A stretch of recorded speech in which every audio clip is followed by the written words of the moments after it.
If you're following Johnny and Amber and events after Virginia, you probably know the last big thing Amber's in is Aquaman 2, and maybe that's the last big thing she'll be in ever. But for now, she's in it, and she said some things to her therapist in notes about the set, how she was treated, and things like that. And now James Wan's coming out and saying, well, that stuff's not quite true. It was probably there for clicks or whatever.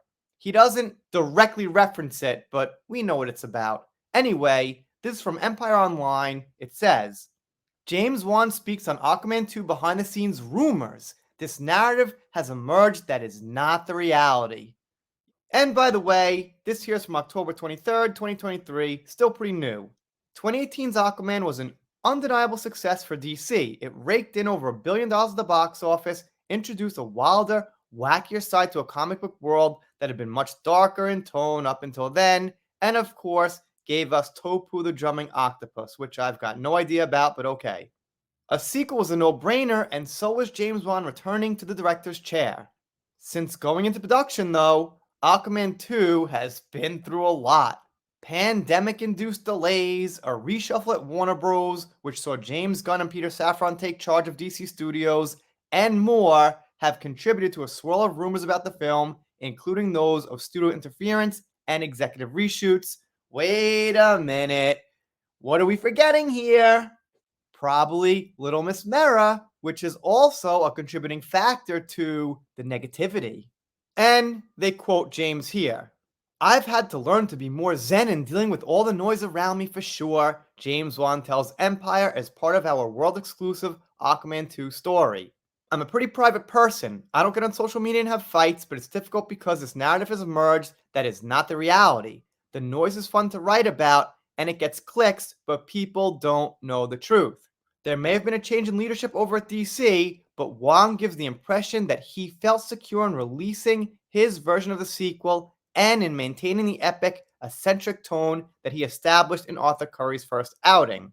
Look, I'm a collaborative filmmaker. I welcome people's thoughts and opinions, Wan says, but ultimately, I feel I have more than proven myself, so it was like this movie / want to make. I don't know, man.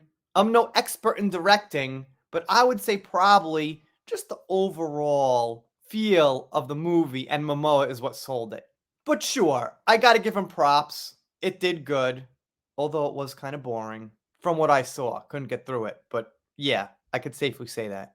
And then he talks a bit about reshoots, which is slightly on the boring side for us, but okay, let's go through it real quick. He says that there really wasn't that many, it was a huge exaggeration, but it was spread out over time, so that's why it felt like a big deal.